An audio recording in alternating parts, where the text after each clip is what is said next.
meu nome é Jeane, sou professora de História e além de História eu vou trabalhar também com vocês Sociedade e Cultura, ok? Vamos dar início à nossa primeira videoaula. Estava em débito com vocês nesse tempo inteiro para enviar e não deu certo, mas graças a Deus agora saiu nossa primeira aula, finalmente. E a gente começa falando com vocês sobre alguns conceitos da história. O primeiro conceito que eu quero falar com vocês é sobre o que é história. E aí eu fui buscar, na verdade, eu fui beber, na verdade, da teoria de um autor chamado Mark Bloch. E ele vai dizer exatamente que a história é a ciência que estuda as ações do homem no decorrer do tempo e do espaço. O que foi que Mark Bloch ele quis dizer com esse conceitinho aqui? Ele quis dizer que tudo que nós, seres humanos, os nossos antepassados produziram no decorrer dos anos e num tempo e em um determinado espaço é história. Então, não esqueçam, tudo que os seres humanos eles produziram ao longo do tempo, em um determinado local, em um determinado espaço, é história. Entenderam? Outro ponto que eu quero destacar com vocês é quem faz a história.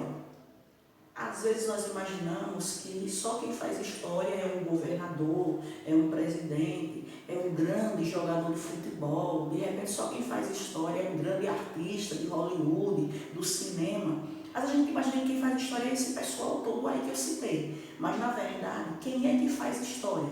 Você e eu, nós somos o que nós chamamos dentro da história de agentes históricos. Eu e você fazemos história, nós temos a nossa história. Cada ser humano tem a sua própria história que está dentro de uma história maior, que é uma história nacional. E essa história da nação está dentro de uma história maior, que é a história mundial.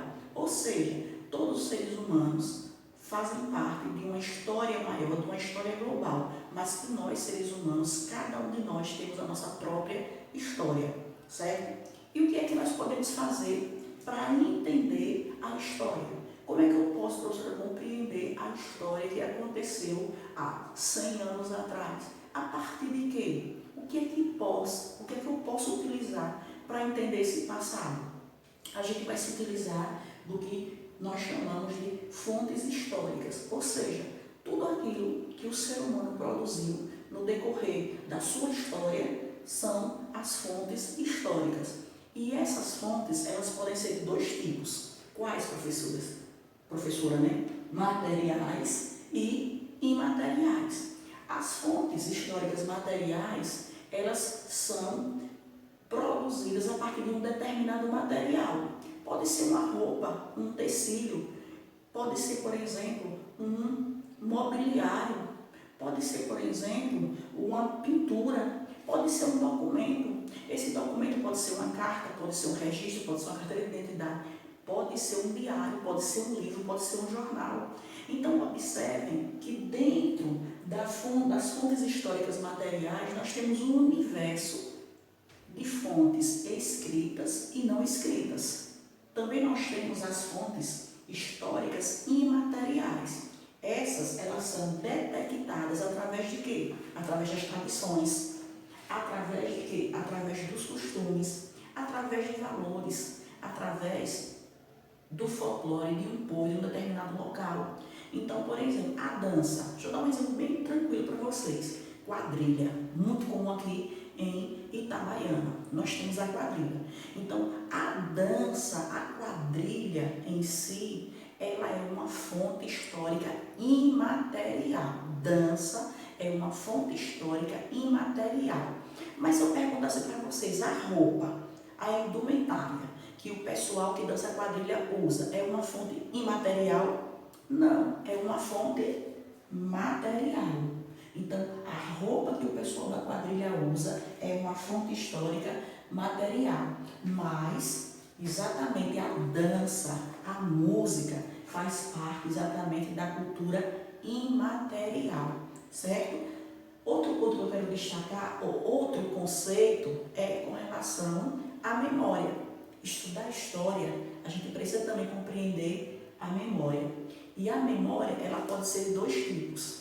Ela pode ser individual e ela pode ser coletiva. Professor, e o que é então memória? São as nossas lembranças. O que é uma memória individual? Vamos lá. Se vocês me perguntassem, professora, como foi o aniversário da sua filha? eu ia dizer para vocês como foi. Então, essa memória é uma memória individual minha, não é de vocês. É uma memória individual minha, que eu lembro e conto. O que é uma memória coletiva?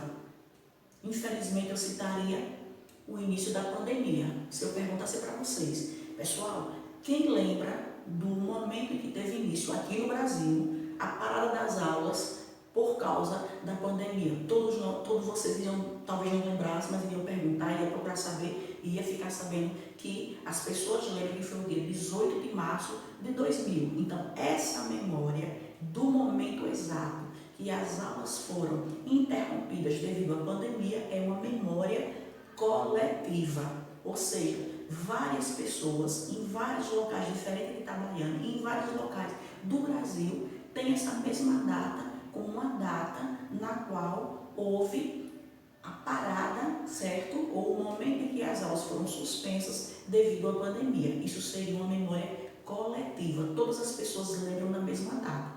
Mas aquela memória que é minha, que eu lembro sozinha, isolada em um local onde tem muitas pessoas, chama-se memória individual. Então, dentro da história, ou dentro do tema que nós estamos discutindo nesse primeiro momento, chamado de Introdução aos Estudos Históricos, é importante também vocês compreenderem e entenderem a cultura. Falar de história, dizer que tudo que nós produzimos é história, explicar para vocês o que é a memória individual e coletiva, o que são as fontes históricas, e não explicar para vocês o que seria cultura, não faria sentido. Então, o que é cultura? Cultura tem basicamente o mesmo conceito do que é história. Ou seja, tudo aquilo que nós produzimos é cultura, gente. A minha fala, a minha linguagem, o meu dialeto é cultura. A forma que eu me visto faz parte da minha cultura. O jeito que eu me sento, que dobra a perna, faz parte da minha cultura. Então a gente precisa entender que tudo aquilo que faz parte da nossa vivência faz parte da nossa cultura. E o mais interessante, queridos, existem vários tipos de cultura. As culturas, elas são diferentes. Professora, existe uma cultura melhor do que a outra? Não existe. O que existe, e eu fiz questão de destacar aqui, o que existe são culturas diferentes, mas a minha cultura não é melhor do que a cultura, por exemplo, dos japoneses. A minha cultura não é melhor do que a cultura dos grupos indígenas, são apenas culturas diferentes e a gente precisa compreender e respeitar. Valeu, pessoal? Essa foi a nossa primeira aula, falando um pouquinho sobre alguns conceitos dentro do tema Introdução à História. Na sequência, eu vou discutir com vocês a questão da cronologia histórica para a gente aprender a contar séculos. Ok, pessoal? Até a próxima videoaula e um beijão aí para vocês. Tchau!